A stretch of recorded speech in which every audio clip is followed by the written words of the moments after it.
Assalamualaikum warahmatullahi wabarakatuh. Semangat belajar IPA. Nah, di video ini saya akan menjelaskan materi tentang mekanika SMP.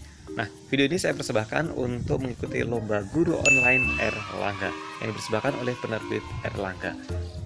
Nah, biasanya kalau di SMP, materi mekanika akan kita bahas menjadi dua macam subbab lagi. Yang pertama adalah gerak dan yang kedua adalah gaya.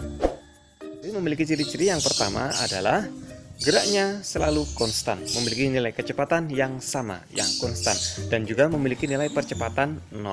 Nah, jadi itu adalah ciri-ciri untuk GLB. Dan apabila dibuat grafik gerak antara kecepatan dan waktu untuk GLB akan membentuk grafik yang seperti ini. Nah, untuk mencari nilai kecepatan pada GLB bisa dicari dengan menggunakan rumus V sama dengan S per T, di mana V adalah kecepatan, nilainya adalah meter per second, lalu S adalah jarak dengan satuan meter, dan T adalah waktu dengan satuan detik. Selanjutnya adalah GLBB atau gerak lurus berubah beraturan.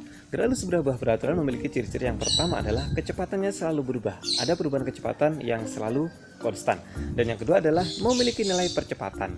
Jadi percepatannya tidak 0, tapi punya nilai percepatan yang konstan. Ya, jadi itu. Untuk GLBB biasanya akan dibagi menjadi dua lagi. Yang pertama adalah GLBB dipercepat dan GLBB diperlambat. GLBB dipercepat adalah gerak yang semakin lama gerakannya akan semakin cepat, dan GLBB adalah gerakan yang semakin lama semakin lambat. Untuk GLBB dipercepat akan memiliki nilai percepatan plus, dan untuk GLBB diperlambat akan memiliki nilai percepatan minus atau biasa disebut sebagai perlambatan.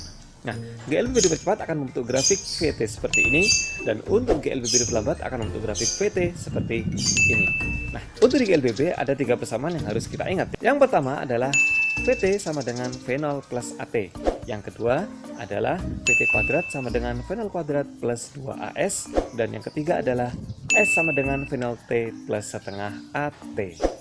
Adalah kecepatan akhir benda, satuannya meter per second. V0 adalah kecepatan awal benda, satuannya meter per second. S adalah jarak yang ditempuh, satuannya meter. T adalah waktu dengan satuan detik. Dan A adalah percepatan, satuannya meter per second kuadrat. Kita akan melanjutkan ke mekanika gaya. Untuk gaya ini biasanya kita menyebut dengan hukum Newton. Nah, untuk hukum Newton ini kita akan dibagi lagi menjadi tiga. Yang pertama adalah hukum Newton yang pertama, hukum Newton yang kedua, dan hukum Newton yang ketiga. Kita bahas yang pertama. Hukum Newton yang pertama biasa disebut sebagai hukum kelembaman, yang menjelaskan tentang sigma F sama dengan 0. F adalah lambang dari gaya atau force, satuannya adalah Newton. Saat sebuah benda dalam keadaan yang diam atau setimbang dengan jumlah gaya semuanya adalah 0, maka disebut sebagai lembam atau sigma F sama dengan 0. Hukum Newton yang pertama adalah benda yang diam.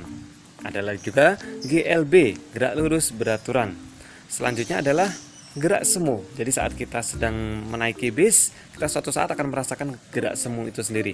Nah, seperti bis yang sedang kita naiki tiba-tiba dipercepat dengan sesuatu yang sangat cepat, ya.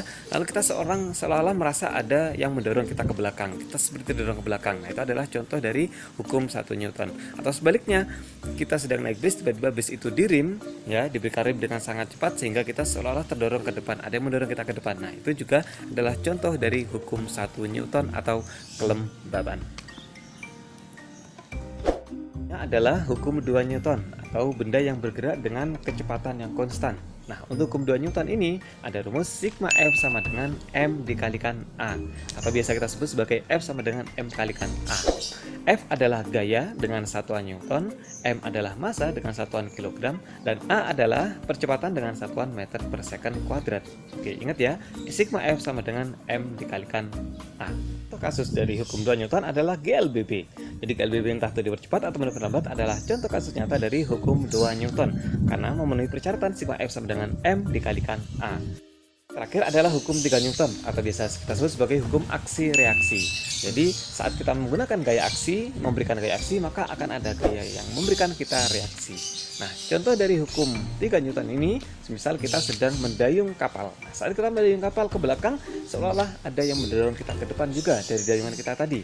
Nah, maka dari itu yang disebut sebagai gaya aksi reaksi. Tetap semangat belajar IPA. Assalamualaikum warahmatullahi wabarakatuh.